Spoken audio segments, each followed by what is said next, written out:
Hi everyone and welcome to the channel. Today's subject is all about how to get to the next level of advanced rider coaching within the IAM after you've already achieved the local observer certificate.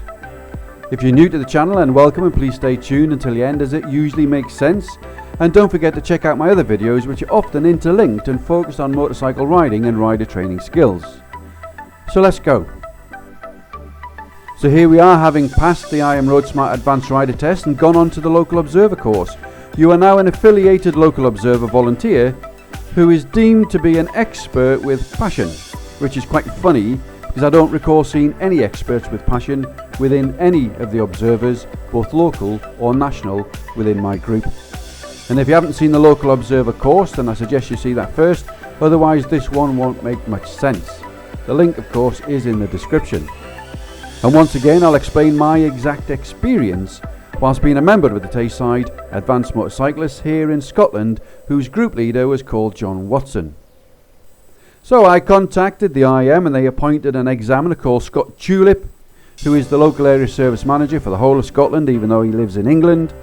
To assess my ability, he suggested that I return and speak to the group leader, so I did. That's when it began to go wrong.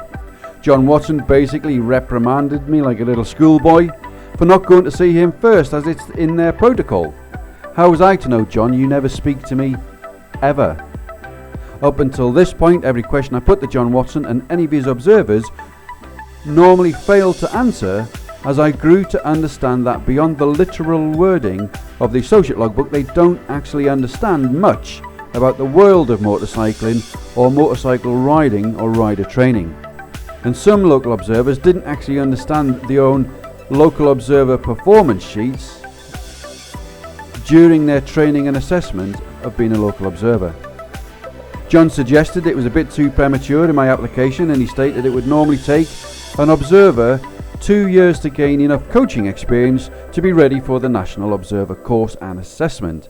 He went on to say I would need to train at least 12 riders to pass standard, but I did remind John that although I'd only at this time trained a couple of riders, they both smashed the first pass standard, so surely I'm going in the right direction.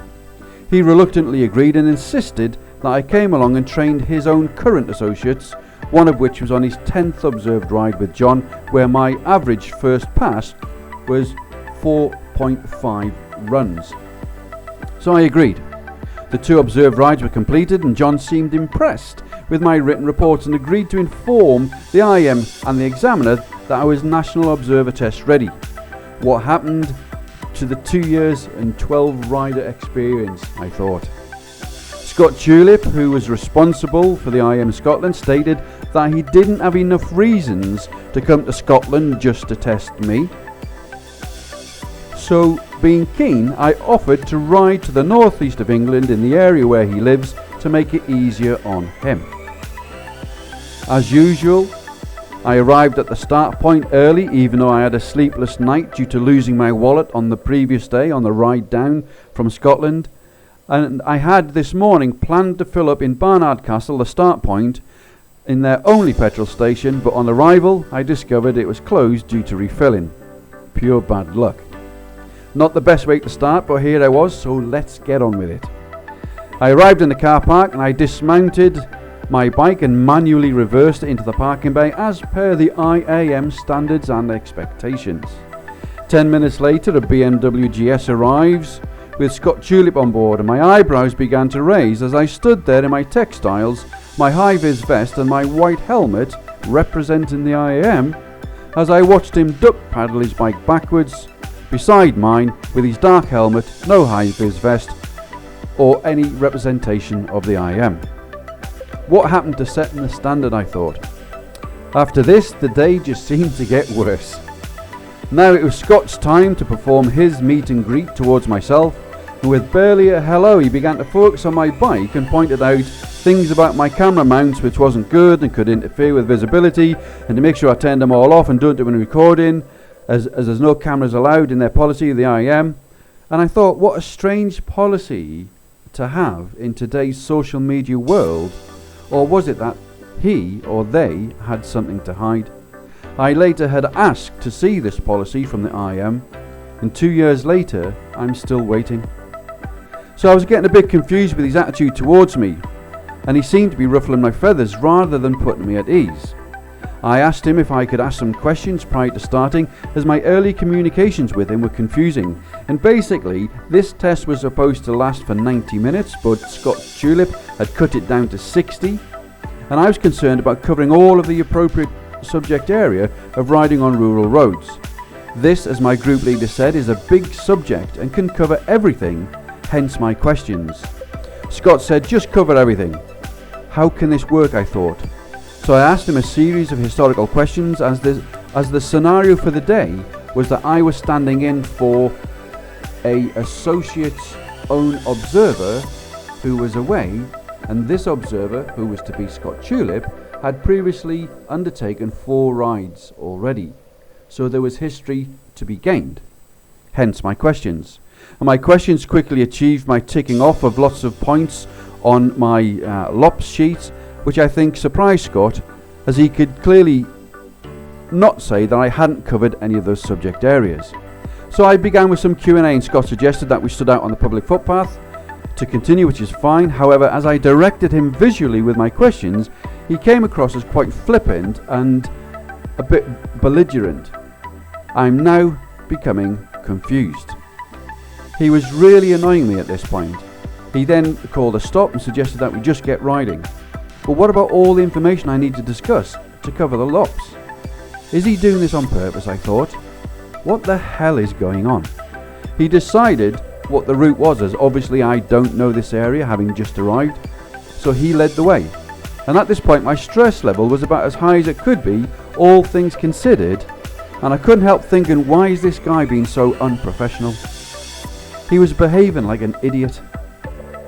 He was now to play the part of the training associate as I observed and rode behind him, and before I knew it we'd stopped at his debrief location, a place on the route which I would have never have chosen. So I got on with the debrief with some Q&A.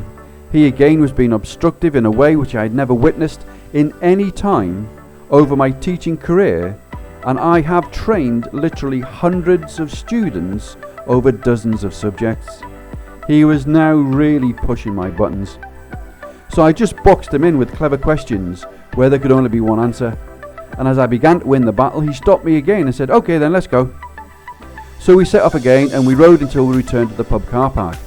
At this point there was another member of the IAM had arrived, and suddenly Scott remembered how to dismount and manhandle his motorcycle into a parking space. I began my debrief, and once again Scott cut me off because the other guy was now ready to be introduced. As I closed my coaching notebook, thinking all was done and what a complete and utter waste of time this has been for me, making such effort to come all this way, Scott then suddenly blurted out, oh yes, can you give me some practice points for the future? And I thought, if you hadn't have cut me off and let me finish, I would have covered all that in my debrief. What an absolute idiot. Scott then presented his debrief and concluded that although my start, he said, could have been better, what?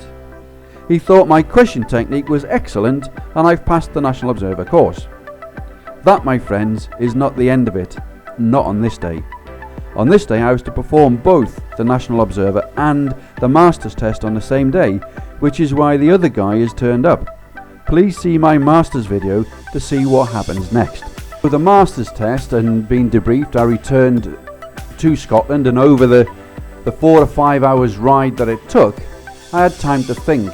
And I thought about the IAM, I thought about what I was trying to achieve as an individual, I thought about being a volunteer, and I thought about the local observing and the national observing and the conduct of the members of the permanent staff that are IAM, inclusive of Scott Tulip and his conduct and behaviour and his attitude.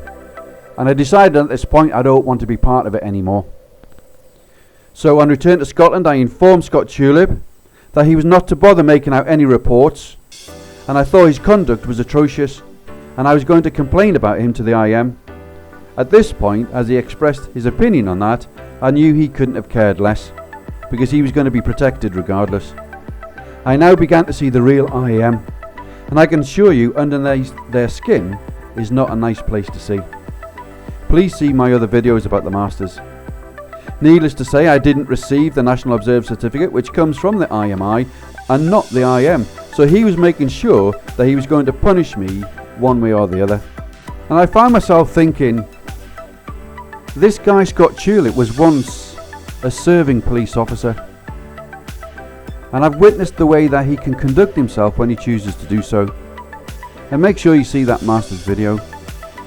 And what I personally felt on the day was his emotionally immature ego was getting in his way of being able to present himself as a professional person, regardless of what he may or may not have thought about myself. He was there to do a job and he failed himself. He failed the IAM and he failed to represent them professionally. In my opinion, Scott Tulip is the failure, because I'm still a successful motorcycle trainer and he will only ever be who he is right now.